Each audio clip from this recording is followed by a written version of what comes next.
team like Kyrie and KD, or the Lake Show with King James and AD. Wish I could match him up with the bad boys from the 80s, but no black and white, I need that in HD. HenDawgz.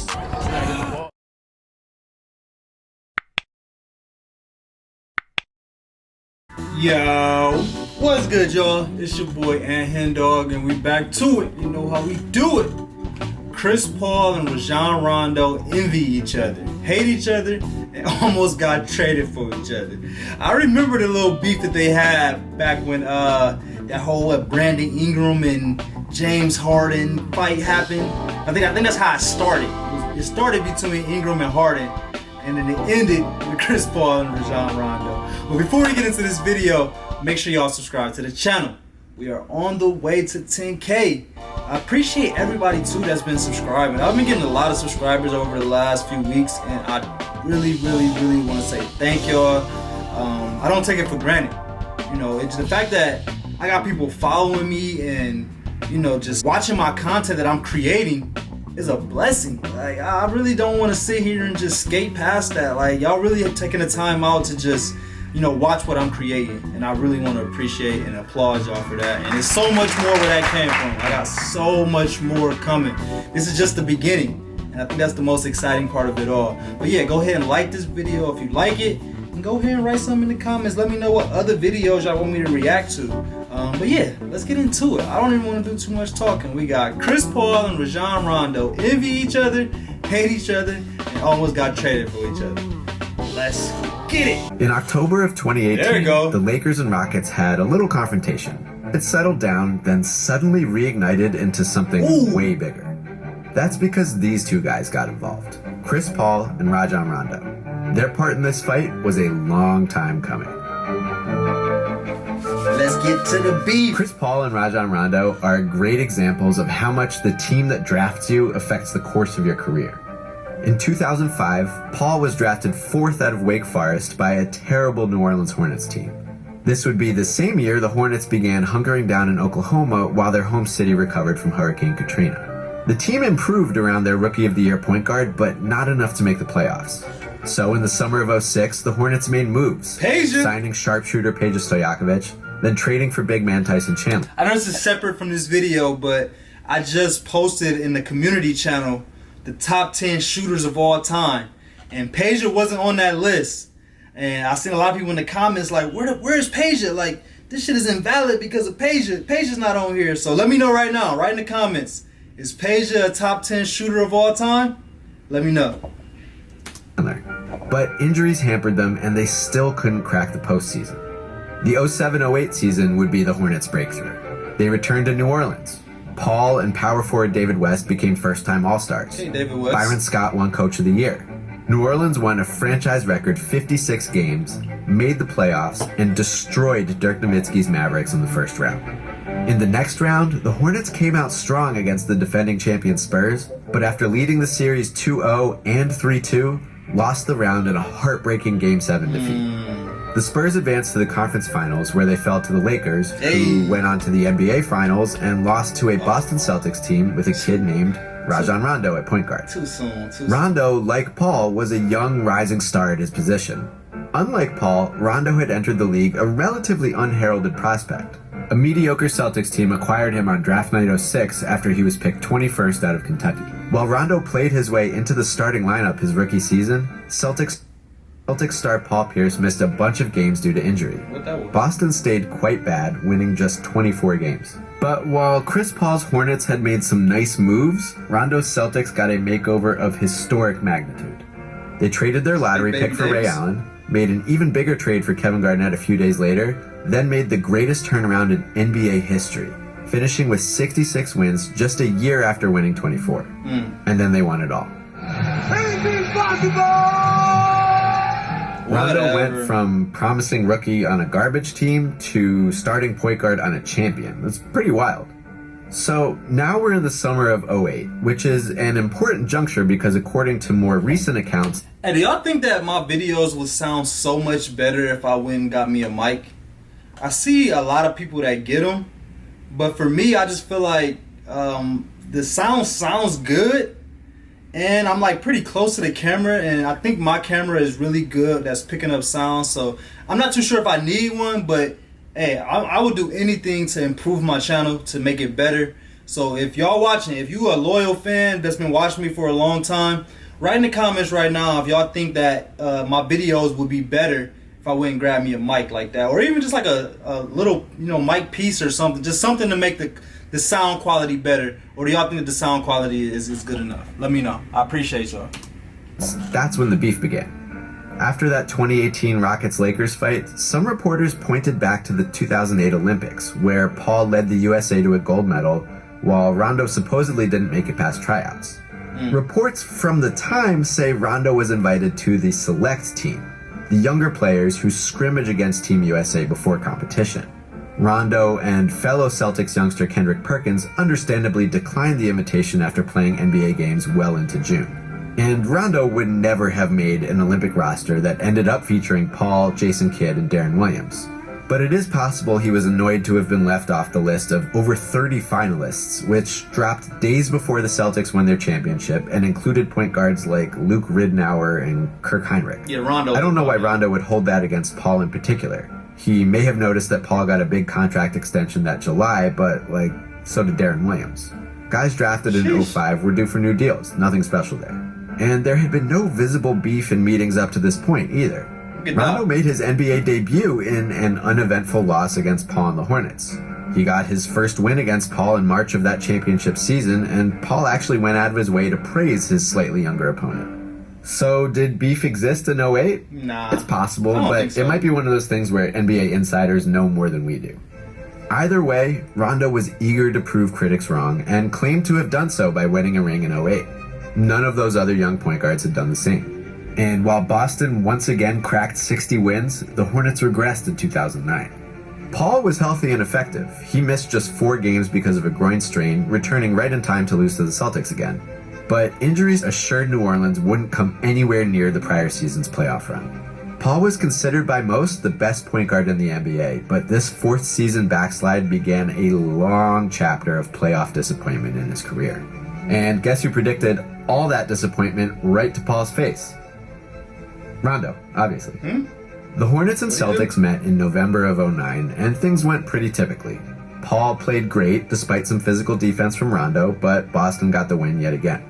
The pair also picked up technicals for wrestling a little bit, and whatever tension built during the game snapped afterward.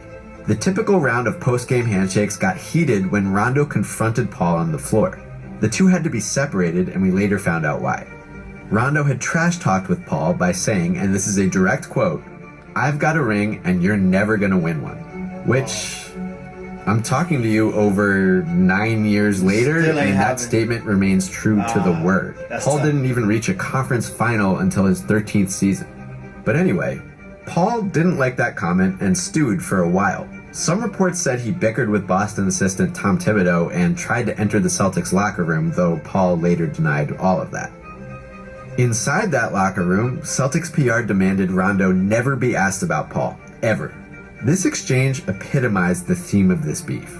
Rondo had a ring, and he was days away from agreeing to a big extension of his own. But he still wasn't considered on Paul's level, and some judged his individual success as very much a product of the incredible team around him since 07. Paul himself wouldn't praise Rondo without that slight qualifier. And people around the league, both media and Rondo's own coach, dismissed the comparison. So they was trying to give Rondo that Draymond Green treatment. I made a post the other day, and they said that Draymond without Clay and Steph is just Brandon Bass. And I think that's some of the most funniest, most disrespectful thing you could say about Draymond, because they kind of look like Brandon Bass, but he don't play like him. But that just goes to show. And they kind of do the same thing with Rondo. They like, you know, him having Ray Allen and KG and Paul Pierce. Without them, like, who would be Rondo? But you can't really do that because it's like you would never know. It's just hypotheticals. So you got to just, you know, live with what happened. It is what it is. But Paul's individual superiority kept getting rubbed in. While the Celtics were visiting New Orleans later that season, Paul was out with a knee injury, but the Hornets trotted him out pregame to announce he'd been selected for Team USA again. Paul didn't end up joining that 2010 FIBA championship roster, yet even without Paul ahead of him, Rondo couldn't make it. He was invited to training camp in Athens, but saw limited playing time in exhibitions, guessed where things were headed, and withdrew from the team before they could cut him. And that was it for Rondo's Team USA career. The 2012 Olympics happened smack in the middle of his prime, but he had no more interest in trying to make the cut again among higher regarded. He's talking about I love my summers, I'll leave it at that.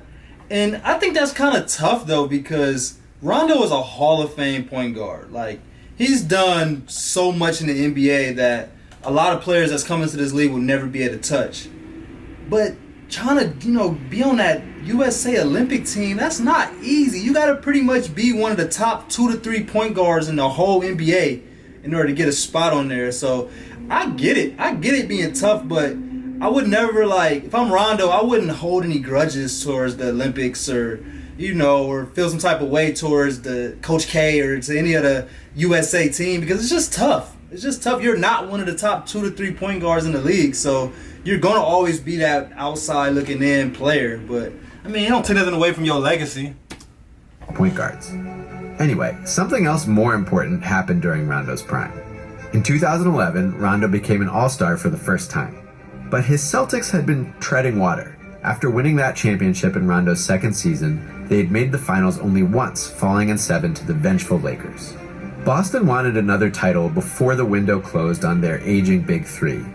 And with LeBron James fronting an even stronger Big Three in Miami, it was clear the existing roster couldn't get it done. On top of that, there was some internal strife. Rondo and backcourt mate Ray Allen weren't getting along, and Rondo sometimes bristled at the demands of Celtics coach Doc Rivers. So, in November 2011, with the NBA lockout about to end, Celtics GM Danny Ainge got on the phone to discuss trading Rondo for Chris Paul. Several versions of the trade were discussed, and the rumors reached full-on Woj tweet status. It once again became a thing to compare the two players, and you even had people like Shaq, who'd briefly been a Celtic before retiring, arguing that Rondo was the better point guard, citing as evidence the greater success his team had achieved. Ultimately, the trade fell through. Word at the time was that Paul wasn't willing to commit to Boston long-term. But I'm going to kind of debate Shaq on that too. I get it, Shaq played for the Celtics, so he was just defending his teammate. But if I had to choose between Chris Paul or Rajon Rondo, I'm picking Chris Paul every day of the week and twice on Sundays. But again, I want to reiterate this. This is not any diss to Rondo. He's just not as good as the person in front of him. He's not better than Chris Paul. He wasn't better than Jason Kidd. He wasn't better than who was some of the other point guards on that? Darren Williams. At the time, he wasn't better than Darren Williams. He's just the top 5 point guard, not a top 2, top 3 point guard. It is what it is. According to Ray Allen's 2018 autobiography, Coach Rivers vetoed the trade because he couldn't do that to his old friend, Hornets coach Monty Williams. I think the implication here is that Rondo's personality might be tough for a coach to manage, which does seem to be the case, but Ray Allen might be a slightly biased source here. After a big mess, Paul got dealt to the Clippers. The first time Rondo visited CP3 in his new home, the two exchanged a polite handshake with nary a sign of beef. And the feud kinda settled for a while. Injuries ended Rondo's time as an all-star, as did the gradual dismantling of the once champion Celtics. One noteworthy part of that dismantling came in summer 2013, when Doc Rivers left Boston and took a job coaching Chris Paul and the Clippers. Rivers, who had been a point guard in his playing days, was as tough on Paul as he'd been on the young Rondo, which raised comparisons again. Rivers was also the Clippers' senior VP of basketball ops for a while and brought in several former Celtics to complement his core of Paul, Blake Griffin, and DeAndre Jordan, which will be relevant later. In December 2014, Boston finished their demolition of the 2008 championship team by dealing Rondo to the Dallas Mavericks. That began a chapter of Rondo's career spent bouncing from team to team, battling coaches along the way. In 2017, days after Paul got traded to the Rockets, Rondo signed with Paul's old team in New Orleans. Now, I feel like they both playing for the same teams. They both play for New Orleans. They both play for the Clippers. They both play for the Rockets. Did Rondo play for the Rockets? No, I don't know if he played for the Rockets, but I think it might be a couple other teams in there that they both play for. It's kind of funny. They both been kind of following the same route, kind of. Called the Pelicans. This stint brought the beef back into focus a bit.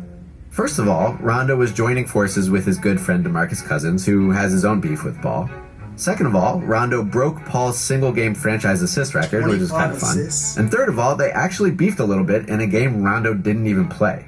Rondo was out for rest when the Rockets visited New Orleans on March 17, 2018, but managed to pick up a technical from the bench by getting into a verbal argument with Paul. So that was a hint the feud still lived, but as of October 20th of that year, we didn't need any more hints. Rondo and Paul had been battling all night, and when things got heated, they gravitated toward Here we go. Then they argued, Finally. and Rondo maybe spit at Paul a little bit.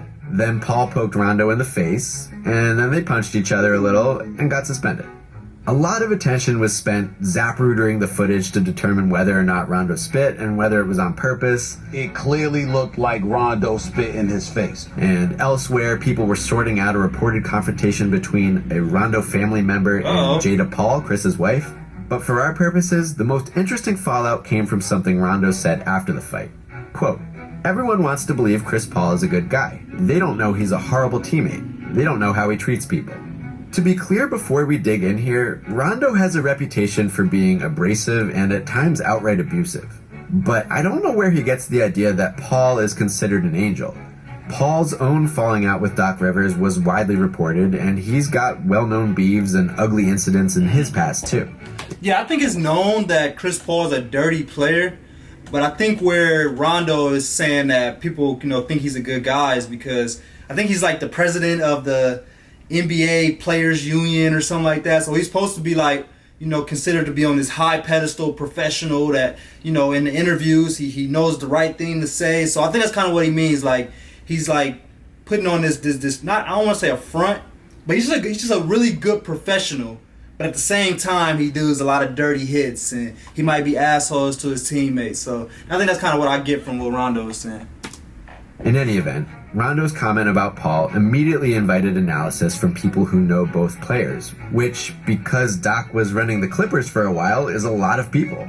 Jeff Green and Pierce just said the fight was a long time coming. The confrontation I did see coming. I knew it was a matter of time. I'm surprised that this is their first fight, actually. Others actually offered judgment. Brandon Ingram. Big Baby Dave. Throughout all that, I still don't know why Brandon Ingram was so mad. He was ready to fight James Harden. He was ready to fight the ref. And it turned into the Chris Paul and Rondo thing, but Brandon Ingram was probably madder than anybody. They just kind of just blew him over. Like, all right, watch out, young dude. Like, this beef is between Chris Paul and Rondo. Davis said he'd played with both, and Paul was indeed a bad teammate. Ryan Hollins said that Paul, his former Clippers teammate, had some growing to do, and went on to say Rondo was one of his favorite teammates ever, which is a little funny because he only played 15 games in Boston. Hollins definitely did the same Getty Images search that I did, and that one photo is the only evidence that those two were ever teammates. Ryan Hollins. Rockets GM Daryl Morey doesn't really count here because he left the Celtics front office right before they drafted Rondo, but he chimed in to suggest Rondo calling Paul a bad teammate was the pot calling the kettle black. Or he was just tweeting some nice artwork for funsies, also possible. Doc Rivers, who might be the authority on the matter, didn't issue a ruling on... Can we help me out with this real quick? Like, what does this actually mean? He said... Also possible. Doc Rivers... He said... He chimed in to suggest Rondo calling Paul a bad teammate was the pot calling the kettle black. The pot calling the kettle black. Can somebody explain that to me? What does that really mean? Like, I'm sure it has a meaning behind it, but I feel like I've heard it once or twice, but I don't know the whole meaning behind it. So somebody help me out. Or he was just tweeting some nice artwork for funsies, also possible. Doc Rivers, who might be the authority on the matter, didn't issue a ruling on who's the worst teammate, but did reflect on the decade of confrontation, and wonder aloud how it all started. Is it really just that Rondo coveted Paul's status as the best point guard? I don't know, Doc. It certainly adds up. Rondo was excellent at his peak, but never quite at Paul's level, at least not according to anyone but Shaq. But it took Rondo just 2 years to collect the ring Paul's chased for over a decade. Individual accolades for one and team glory for the other could generate enough mutual envy to fuel a beef.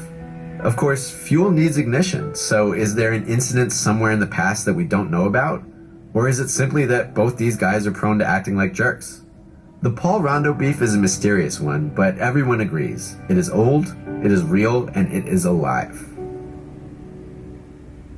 If you want to learn more about Shout out to the Secret Base. I love their videos. Like I said before, if you haven't seen any of my videos, that I'm going to try to react to all of these beef. I actually saw a Tennessee Titan one between Vince Young and Jeff Fisher. And I'm a diehard Tennessee Titans fan, so I'm definitely going to react to that one. But let me know what y'all thought about that video. I thought it was really good. It was really like kind of explaining their whole careers. It was more than just a beef video. It was more or less, let's explain the career of Rondo and let's explain the career of Chris Paul. And I think he did a really great job of that. But I think it just kind of comes down to both players kind of having something that the other one didn't. Rondo had the championships. He got one in Boston and one with the Lakers. So that's something that he can have over Chris Paul, and Chris Paul can kind of envy that.